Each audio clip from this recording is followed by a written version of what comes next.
Olá, estamos começando mais uma edição do Contaê. Hoje estamos recebendo aqui Caio Infante, vice-presidente regional da Radiance e um dos cofundadores da Employer Branding Brasil. Tudo bem com você? É muito bom que você esteja aqui com a gente. Eu que agradeço pelo convite, um prazer estar com vocês. Caio, eu gostaria que você fizesse uma apresentação para o nosso público, sua, por favor. Combinado, obrigado. Eu sou o Caio Infante, eu sou um publicitário no mundo de RH há 15 anos. Comecei minha carreira, trabalhei em agências, aqui no Brasil, fora do Brasil também. Depois trabalhei num banco, só para ter certeza que esse mercado tradicional não era muito a minha cara mesmo. Faz parte, tem que experimentar quando você é mais novo.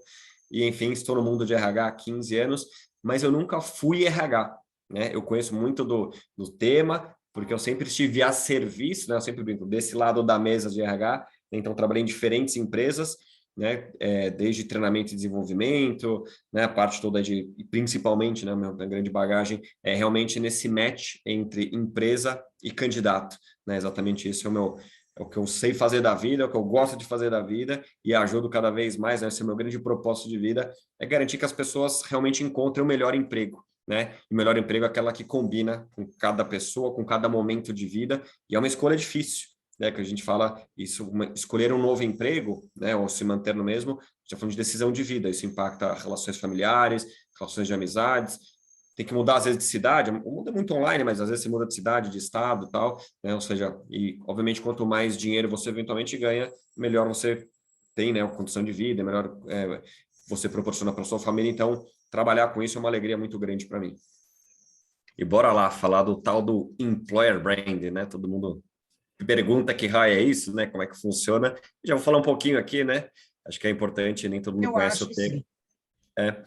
Basicamente, o que é o Employer Brand, o que é a Radiance, a agência, nosso vice-presidente aqui há quase 6 anos aqui para a região da América Latina, o que a gente faz? A gente ajuda a vender, mas a gente faz uma venda diferente. Em vez de eu vender produto ou serviço, a gente vende a empresa enquanto lugar para trabalhar. De maneira bem resumida, esse é o desafio. Então, a gente vende a empresa para pessoas, a gente não vende nem produto nem serviço. Bem desafiador e bem diferente, mas de uma maneira bem sucinta, isso é o que eu faço no dia a dia. E aí, pela Radiance, a gente tem clientes, é uma agência, a maior agência do mundo focada nesse tema, e aí pela Employer Branding Brasil, nós somos o que chamamos de comunidade, onde a gente tem lá artigos, pesquisas, podcasts, eventos, enfim, onde é uma parte educacional para o mercado conhecer, se aprofundar e poder fazer dentro das empresas, como é que elas vão se vender melhor para os seus candidatos e também até para os próprios colaboradores. Então, vocês trabalham com essas duas pontas, Uma, a Radiance dentro das empresas e depois Isso. Também gerando educação para o mercado, não é isso? Exatamente. É um Exatamente. Quem desafio quiser bem fazer grande. algo mais estruturado, mais até bem profissional, tem uma agência para cuidar disso. Quem quiser fazer dentro de casa, minimamente para entender os conceitos, metodologias, a Employer Brand Brasil ajuda. A gente já formou mais de 1.600 pessoas em 3 anos, então é bastante gente aí já também capacitada, conhecendo o mínimo aí para poder trabalhar dentro das empresas, que a gente chama de marca empregadora, Employer Branding, uma tradução livre, simples e mais rápida seria isso, a marca empregadora. E os cursos são da área de tecnologia e mercado? Tem bastante gente de tecnologia que faz o nosso curso e tem muita empresa que precisa contratar tecnologia. Então, como é que eu vendo a minha empresa para o profissional de tecnologia, que é o profissional mais disputado do Brasil e do mundo? Então, eu preciso saber, eu brinco, saber o canto da sereia, como é que o meu canto vai ser mais legal e atrativo do que a pessoa já tem, do que de outros do mercado. É isso que a gente ajuda a construir essa conexão com N profissionais, inclusive e principalmente de tecnologia. Muito interessante. Aproveitando a sua experiência nas duas áreas de atuação, vamos conversar um pouco sobre o cenário de mercado de tecnologia em relação à empregabilidade. Como é que você vê o cenário hoje? Nós podemos falar do ano de 2022, do começo do ano até agora. A gente podia fazer esse percurso com você. Bom, curiosamente, tem 2 lados, quase que antagônicos. O primeiro, que é um número já sabido, pensando até 2025, e provavelmente esse número tende a se agravar, é a questão da falta de mão de obra para o mundo de tecnologia, né? Então, tem um gap, não vou me lembrar o número exato, mas algo acima de 200 mil vagas versus profissionais para executar tudo o que é É necessário. bem Porque elevado. toda empresa precisa de tecnologia, né? Pode ser, eu brinco, o açougue, a padaria é uma coisa relativamente mais simples ou mais trivial, como, né, as startups ou até grandes empresas que investem muito em tecnologia. Então, existe uma disputa muito grande. E o que a gente viu ao longo desse ano de 2022, né? Não foram poucas as empresas, em especiais, né, as tais das startups, né, empresas que, enfim, começam, vêm lá disruptivas, querem mudar o mundo, aquela coisa toda, elas captam dinheiro, né, elas investem em marketing e tecnologia, basicamente é isso, né? A tecnologia está falando de pessoas. Isso. E aí contrata-se, e a gente viu um ajuste de mercado muito grande, né? Então a gente viu N empresas, muitas que a gente conhece, se quiser que eu dê nome aqui, posso até dar um ou outro, mas não tem um problema, até porque são notícias públicas, elas fizeram o que eles chamam lá de demissão ou layoff, né? Fizeram cortes relativamente grandes nas equipes, incluindo também bastante gente de tecnologia, porque você vai com uma expectativa, o mercado absorve parte daquilo tudo, você tem um compromisso com o seu acionista, ali com o seu investidor, e aí você tem que, né, ajustar, e o maior custo na empresa, aí deixa de ser investimento, passa a ser custo, são as pessoas. Então a gente viu um corte, né, em especial em profissionais de tecnologia, em muitas das startups, semana após semana tinham mais de uma startup falando sobre demissão em massa, 200 pessoas, 400 pessoas, 20, 30, 40% às vezes do quadro de pessoas, mais uma vez, muitas É delas muito de grande, tecnologia. né? Afetou Bastante. bastante o mercado, então.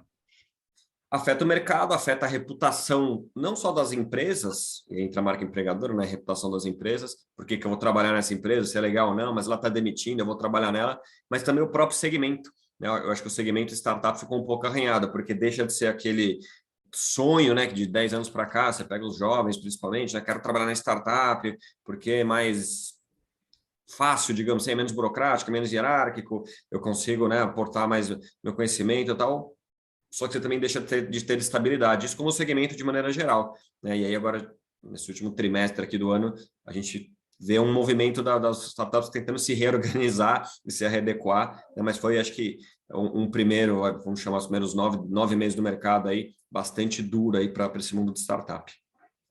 Eu acredito que talvez a startup tenha também que se adaptar ao novo cenário para Com certeza. 2023, né? Quer dizer, como elas vieram, talvez hoje em dia elas tenham que fazer algumas modificações dentro das suas diretrizes, objetivos, e para se adequar a esse mercado, que é um mercado muito ágil de tecnologia, não é Exato. verdade? Você tem ajuste de mercado, de negócio, de demanda. Você fala assim, vou vender para 1.000 clientes, você vendeu para 300. Então, você não precisa mais de toda aquela gente que você estimou para atender 1.000 clientes, você vai atender só 300, né? E assim por diante. Então, você tem os ajustes, porque eu sempre falo, o plano no PowerPoint no Excel é maravilhoso, né? Todo investidor compra. A execução e o resultado final, aí sem o Excel com balanço e tal, ver se os resultados forem entregues, aí a conversa é diferente. E como eu disse, a gente viu muito por N motivos, tá? Mundo pós-pandêmico, guerra, eleições, né? Enfim, economia que vai e volta, um monte de pontos aí que fatores externos, né, que acabam Sim. influenciando os negócios, consequentemente as pessoas. Então, eu falo, não tem culpado, tá? Não gosto de achar culpado, tá? Tinha que ser feito diferente. É muito fácil falar do passado, né? É difícil a gente falar do presente, principalmente prever o futuro. Então, não, por isso que eu falo, eu não gosto de ficar julgando, e eu super entendo o movimento, né? Lógico que dói, quando a gente vê esses movimentos de cortar 20, 30% das pessoas, 200, 300 pessoas de uma vez, mas ao mesmo tempo, olhando para o negócio, a gente entende que foi um ajuste de rota aí necessário. Esse ano é um ano muito atípico, né? Vai reunir agora no final do ano aqui no Brasil eleições, Copa do Mundo, não é? E aí Já depois acabou o final ano do ano e praticamente, né? acabou o ano. Quer dizer, foi um ano realmente onde a gente teve que driblar muitas coisas para continuar fazendo negócios e nos Verdade. mantermos, né? Qual que é o perfil dentro desse cenário? Qual que é o perfil hoje do profissional de tecnologia? Existe uma falsa crença, embora que seja muito verdade, mas não é para todo mundo, que o perfil de tecnologia gosta e só quer trabalhar remoto, por exemplo. Né? A gente entende que isso é uma demanda até antes da pandemia, com a pandemia, muitas funções, não é para todo mundo, não é para toda empresa, mesmo em uma determinada empresa, não é para todo mundo, que eu vou trabalhar de casa, vou trabalhar da praia, enfim. Isso sim passou a ser uma demanda do mercado de maneira geral, mas, mais uma vez, não é necessariamente isso, né? Então, o que a pessoa, né, de tecnologia ela busca? Ela busca propósito, né? Ou seja, porque desenvolver, vamos chamar assim, bem Sim. simples, né, no linguajar aqui, ela pode desenvolver qualquer coisa, ela vai desenvolver um software para o banco, ela vai desenvolver um software para a qualidade de vida, ela vai desenvolver um software, né, pensando, mais uma vez, uma tecnologia de uma maneira bem resumida mesmo, para a educação, vai desenvolver um software para a saúde, tem N coisa que ela pode desenvolver, mas o porquê, e aí entra um employer branding, ou seja, o que tem nessa empresa para mim, não só como propósito, mas até desenvolvimento de carreira, aprendizado, pessoas com quem eu vou trabalhar, tudo isso. Então, eu acho que as pessoas, inclusive de tecnologia, elas buscam algo muito além de salário, né? Que sim, aí esse é um desafio ainda que nem o Employer Brand resolve, que é o desafio de pagar em dólar ou pagar em real, e o movimento global que a gente teve nos últimos 2 anos e a concorrência vindo aqui buscar talento no Brasil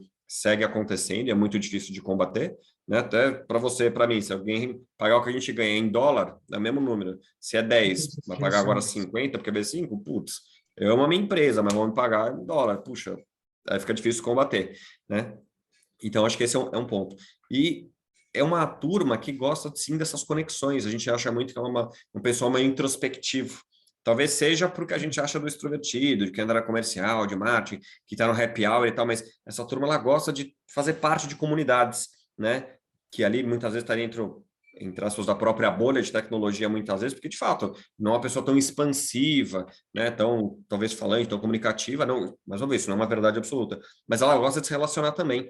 E o relacionamento no offline, né, desculpa, no não presencial, né, pode ser uma só do online, não é tão legal quanto offline. Porque você não está ali com as pessoas, falta aquele almoço, falta aquela reunião que você acaba falando de outras coisas, não só de trabalho. Se não ficar só trabalho, trabalho, trabalho, trabalho, também não é tão legal assim. Tem que ter um pouco de equilíbrio. E a gente esquece que, apesar de ser, né, a gente brinca com as pessoas de tecnologia, tem um ser humano lá, não é só um robozinho programando, né? Então, isso é importante olhar, as empresas têm um olhar humano também para a tecnologia. É uma necessidade, né? Não adianta Sem dúvida. pensar que eles já ficam muito tempo dentro, né?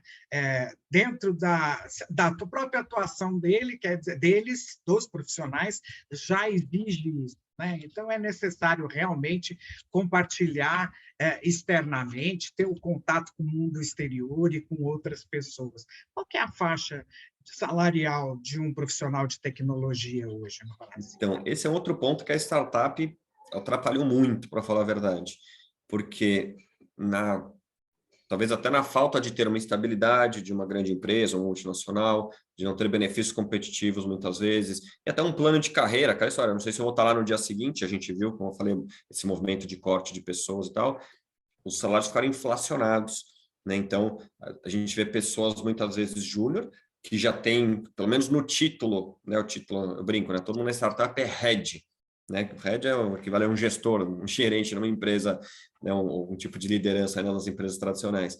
Então, todo mundo, de certa forma, virou head. E aí você tem pessoas, e não é questão da juventude, né, da idade, mas é uma questão de experiência, de vivência, de capacidade analítica, de enfrentar crise, tem uma série de coisas que vem com a idade, né? Não dá para a gente exigir de um jovem de 25 anos tomar a mesma decisão, aguentar a mesma pressão, ainda mais, a gente falou, né, nesses ajustes aí que as startups tiveram, de 25, quem tem 35, 45 ou 50 anos, porque a pessoa já vivenciou mais, vai lidar de uma maneira diferente. Então, a gente vê, é difícil falar de faixa de salário, porque, como eu disse, pode variar muito, mas ele está inflacionado, é isso que eu posso te dizer. Então, a Tá. pessoa que ganhava 5 na empresa normal vai ganhar 8, 9 na startup. E qual que é o ponto? Ela não quer voltar para ganhar 5 para a empresa tradicional. A empresa tradicional tampouco vai pagar 8 ou 9.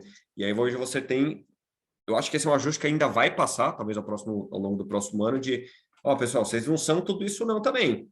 Vocês são bons, vocês são legais, né? O mercado é aquecido, mas também não dá para ficar só concorrendo por dinheiro, né? Porque e o próprio mercado vai acabar né, se automutilando aí, porque Ou se talvez ficar concorrência por encontrando talento. algum outro tipo não de reajuste, de um outro tipo de benefício que Exato, compense a forma, que compense essa defasagem salarial, que pode ser na área de educação também, né? Pode ser. também. Sim. em educação no Brasil mesmo, né? Como empresas, como as que vocês oferecem, enfim, e outros benefícios, talvez É isso. benefícios indiretos que talvez agilizem um pouco, né? Porque eu não sei quanto Brigar tempo. só por dinheiro, assim, essa briga não vai acabar boa, sabe? Essa é a verdade. Ou poucas empresas, de fato, que vão ter mais dinheiro, vão ter mais capital e que vão acabar, né, que realmente tendo os principais talentos. E todo mundo vai brigar pelos mesmos talentos. Então, mais uma vez, a necessidade de formar pessoas, né? Esse é um desafio comum aí também para o mundo de tecnologia. Como é que a Radiance ah, reagiu a esse mercado? Ela foi afetada também? Então, vou te falar como agência, como empresa, né, como CNPJ, vamos chamar assim, e também como é que a gente faz isso para os clientes. Como agência, sim, até porque, pensa, eu sou uma agência de publicidade. As pessoas não linkam tecnologia com a agência de publicidade. Você vai pensar em campanhas de publicidade, de criação, na TV, no rádio, no jornal, na internet. Então, você pensa muito no lado criativo tradicional da publicidade. Mas dentro da agência, não no Brasil, mas fora dele, Chicago, Nova York, enfim, lá nos Estados Unidos, a gente tem os hubs de tecnologia, onde a gente tem várias plataformas de tecnologia, tem site de carreira, enfim, tem uma série de coisas que a gente aplica a tecnologia também no nosso negócio. E, obviamente, a gente tem um desafio, porque a gente não é considerado, se você pensar tecnologia, fala 10 empresas de tecnologia ou 20 empresas de tecnologia, ninguém vai pensar no segmento agência de publicidade. Então, a gente sofre, sim, né, globalmente em contratar essas pessoas. E aí, o que a gente faz para os clientes, a gente faz para a gente também, né? Então, eu já faço um pouco aqui a resposta número 2, que a gente precisa se aproximar dessas pessoas. Então, eu preciso contar a minha história. E cada empresa tem a sua história para contar. Eu sou a Radiance, Coca-Cola, que vocês estão vendo aqui atrás, tem a história da Coca-Cola. Mesma coisa, a Coca-Cola tem um desafio de tecnologia. Todo mundo pensa na garrafa, né, na latinha, no líquido, na parte lá de produção, na logística e no comercial. Mas tem um monte de tecnologia entre máquinas, entre, enfim, plataformas lá de própria logística, internas e tal. E ninguém considera, não é que ninguém, mas a gente não pensa em Coca-Cola com tecnologia. E também tem um desafio de uma marca tradicional, centenária, contratar tecnologia. E por que eu vou trabalhar na Coca-Cola, na Radiance ou sei lá onde, na Boeing? Tem porquês. E é isso que a gente precisa saber contar. Então, uma palavra importante dentro do que a gente faz, né? Eu falo, eu vendo a empresa para pessoas, né? Empresa enquanto lugar para trabalhar. É segmentação. Então, quem são as pessoas de tecnologia? Onde que ela, naquela história, onde elas vivem, o que elas comem, né? Onde elas se escondem e tudo mais, para a gente poder falar assim, olha, eu sou uma empresa legal, eu faço isso, isso, isso. Talvez isso aqui seja legal para você. Então, se você estiver considerando um próximo passo de carreira, eu sou uma opção para você. Então, não é também só falar assim, eu tenho uma vaga e vou te pagar quanto. Né? Como eu falei, tem que ter uma conversa, tem que ter meio que um namoro mesmo, né? Para poder convencer a pessoa a sair de onde ela está para vir para outra empresa. Então, essa é uma constante e a gente vê globalmente, tá? Não só no Brasil, mas muitos dos nossos clientes com campanhas específicas para conversar, não estou falando que é para resolver o problema, para conversar e se aproximar do mundo de tecnologia. Esse é um desafio, como eu disse, global. E as campanhas que vocês veiculam são campanhas em mídia ou são campanhas mais direcionadas? Tem de tudo que você imaginar. Vou te dar um número que acho que é importante. Lá, vou te dar 3 números que são importantes, globalmente falando. Né? O ano passado, o número 2021, a gente usou 120 mil canais de mídia, 120 mil, não é 3 ou 10 ou 20, ou mil, são 120 mil canais de mídia para impactar 200 milhões de candidatos e que viraram aí 100 milhões de contratações nas empresas e tudo mais, ou seja, são números muito grandes, claro, estou falando de uma empresa global, líder de segmento e tudo mais, mas respondendo a tua pergunta, são canais de mídia, no Brasil pouco, tá? A gente não, pouco não, aqui é zero, né? A gente pouco vê no mercado, não só na Ravens, mas de maneira geral, mas lá fora tem propaganda, sei lá, no intervalo da NBA, no jogo de basquete, né? Você tem propaganda no metrô, na rádio, jornal, ou seja, tem um monte de canais de mídia além do digital. O digital é o mais óbvio, digamos assim. Né? E mesmo no digital, você tem muita, de novo, segmentação. Não adianta só colocar lá no LinkedIn ou colocar no meu Instagram. Não, eu preciso ver qual que é o fórum de tecnologia da ferramenta, né? Enfim, ou da linguagem XPTO lá, e não tem um, tem 100. E E o eu seu preciso falar, público-alvo está, meu né? público-alvo está lá. Exatamente, Um eu tenho grande que ir desafio. até o meu público-alvo. Então, por isso que a gente tem essa grandiosidade aí, os números são legais para quantificar um pouco o tamanho desse desafio, tá? Eu não sei se precisa quanto de tecnologia, mas muito disso, com certeza, foi aposta em tecnologia. É, o número é grande, é um desafio mesmo. E o faturamento, porque também o perfil da propaganda, propaganda e marketing, para cada país é totalmente diferente. Ah, sim, Né? Quer com dizer, certeza. Estados Unidos tem um mercado mais de mídia, mais regional, né? Quer dizer, melhor definido do que a nossa, por Super, exemplo. Né? Então, super. é uma diferença e um desafio grande. Vocês trabalham em nível em quais países você tem extensão de trabalho? Escritórios, por exemplo, eu estou no Brasil, mas eu atendo a América Latina. Então, hoje eu tenho um cliente no México, no Panamá, na Colômbia, na Argentina, tem vários outros países além do Brasil.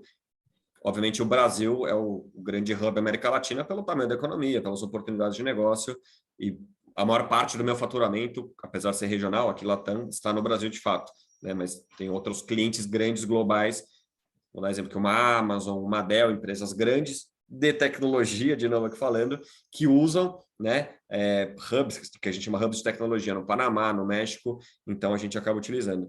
Aí temos alguns escritórios nos Estados Unidos, também no Canadá, e na Europa tem vários países, tem França, Inglaterra, Alemanha, Holanda, ou seja, tem vários países, Áustria agora também a gente abriu lá, e também tem no outro lado do mundo, tem na Ásia também tem Singapura e Índia, para atender ali a Ásia Pacífico, né, da Austrália para cima, e também Índia e China ali, que é um baita desafio, né, em Japão, que são outros mercados, com outras culturas, outras mídias, né, outros tipos de relacionamento, ou seja, tem que ter esse olhar local. Apesar de sermos global, a gente tem esse olhar local, tem que respeitar o que é local. Como é que vocês sentiram a guerra na sua empresa, em nível nacional e internacional? Localmente muito pouco, né? Porque o Brasil nessa hora é bom que não se mete em guerra, então a gente sofre os impactos gerais econômicos, né? Pelas sanções, enfim, toda a parte mais econômica macro, então a parte da guerra não chega aqui. Mas lá fora, a gente como agência mesmo, né? Acho que é legal até falar a parte humana da agência, então a gente fez um fundo dos funcionários, a gente doou lá para algumas entidades na Ucrânia para ajudar os refugiados. Isso é uma coisa muito legal que muitas empresas fizeram, na Europa em especial, que foi abrir a porta das empresas para receber essas pessoas que estão desesperadas fugindo dos países lá, enfim, em especial da Ucrânia, por conta de guerra, e para serem, né, bem acolhidas. E eu preciso contar isso, né, e não é questão de marketing de oportunidade, que infelizmente tem muita gente que usa Acho que é como oportunidade. humanitário também, né? Exatamente, é humanitário, mais do que qualquer outra coisa. Assim, olha, eu sou a empresa que abriu a porta para as pessoas que estão refugiadas e tal, que é um baita, assim, eu conheço algumas histórias de perto, né, de lá um pouco menos, mas até aqui do Brasil, de venezuelano, de haitiano, enfim, pessoas que chegaram, assim, você sai às vezes com o documento, muitas vezes nem o documento você tem, porque você está fugindo é sobrevivência.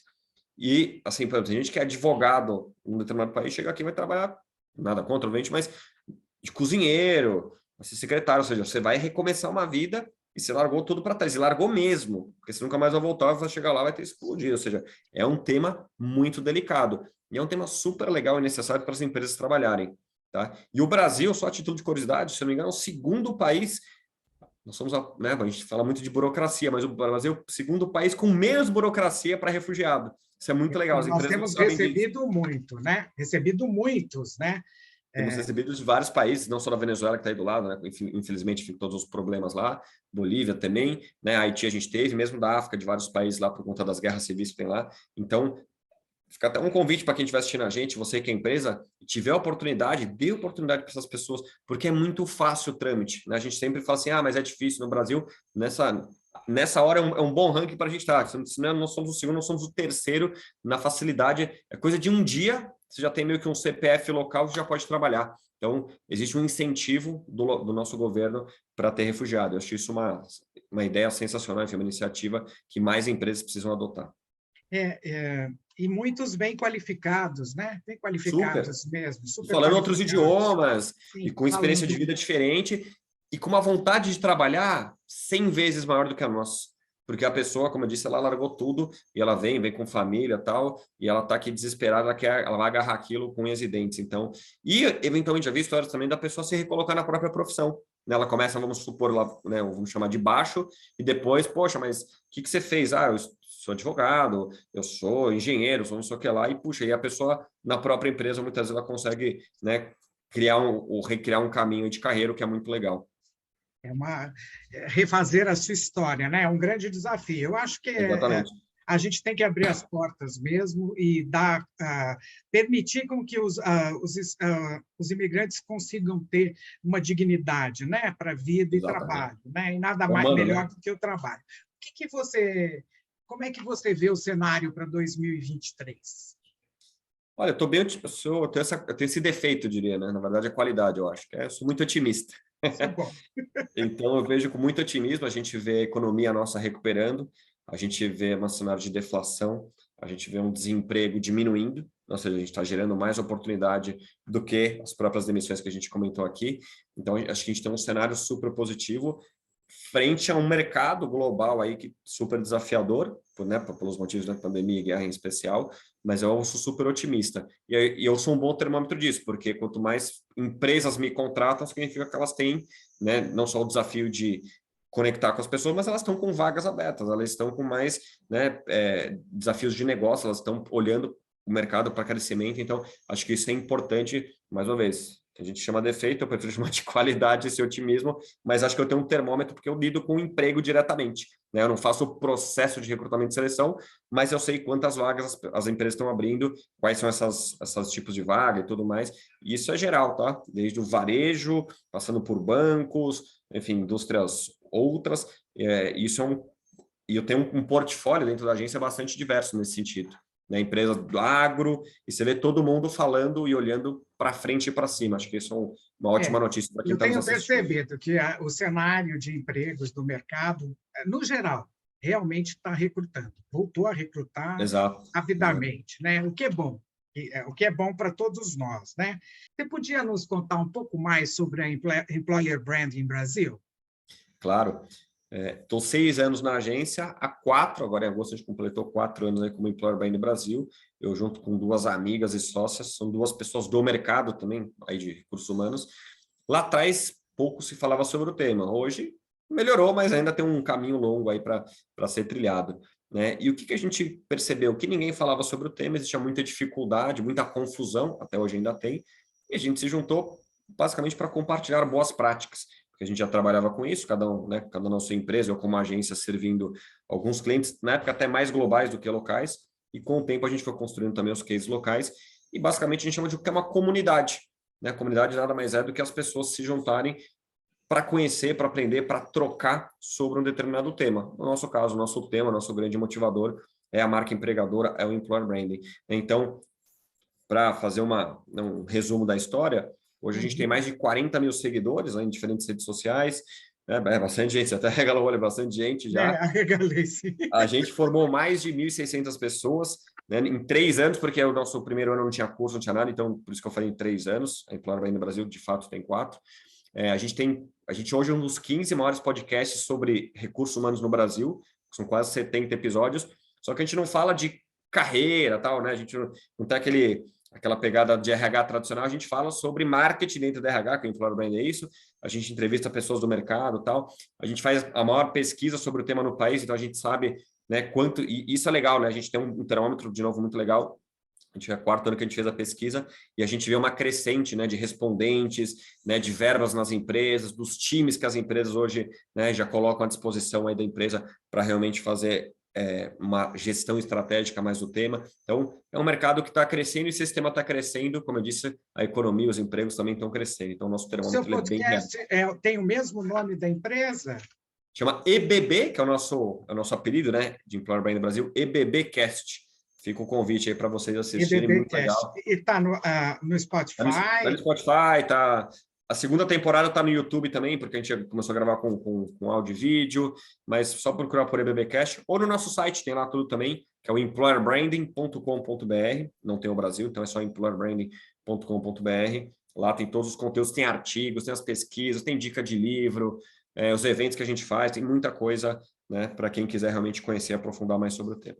Eu vou deixar os links, né, na descrição, porque eu acho que é bem importante. Né? E da Radiance, você pode também nos deixar. A Radiance tem podcast também, conversa com o seu público, A ou gente ela é um trabalho mais voltado para as empresas? ele é mais para a empresa mesmo, a gente tem mais nível global, então localmente eu não faço evento, nada do tipo, trago cases eventualmente da agência, isso sim, né? Mas a gente tem lá no site nosso, que é o Radiance, né? Com R e com Y no final, Radiance, depois vai deixar aí nos contatos para a turma, né? .com.br. Lá tem uma parte lá nos menus, tem lá, a gente chama de labs, né? Os laboratórios, e lá tem muito conteúdo também, né? Isso é muito legal, porque tem muitos, eles chamam lá fora de white paper, que são aqueles PDFs, aqueles estudos, enfim, tem muita coisa legal, também tem case, e mensalmente, pelo menos, a gente faz também os webinars, né, para falar sobre a experiência do candidato, para falar sobre reputação, para falar sobre dados, tecnologia, como isso afeta o nosso marketing dentro do RH, ou seja, tem bastante conteúdo, não tanto quanto a Employer Brand Brasil, que a Employer Brand Brasil vive de conteúdo, chamemos assim, mas quem quiser até olhar o que está acontecendo no mercado lá fora, eu brinco, quem quiser olhar o futuro do Employer Branding, dá uma olhadinha lá na Radiance, que tem conteúdos muito legais também. Nós conversamos hoje com o Caio Infante, ele percorreu todo o mercado de tecnologia e, principalmente, tratando da questão da empregabilidade e dos cenários. Então, trouxe também para a gente uma explicação do que é Employer Branding Brasil, a empresa que ele também atua, e também explicou o que faz a Radiance, né? Então, eu espero que vocês, se vocês tiverem alguma pergunta, podem colocar aí no YouTube, que depois eu encaminho para ele e nós fazemos o retorno, tá bom? Muito obrigada. Muito obrigada, viu, Caio? Eu que agradeço o convite, um prazer estar aqui, precisando falar de emprego, carreira, marketing, contem super comigo aí e boa sorte e que todo mundo possa encontrar o emprego da vida, o emprego dos sonhos, aquele que combina com você. Isso é muito bom, né? Vamos acreditar que para 2023 tudo isso já esteja bem melhor, né? Obrigado.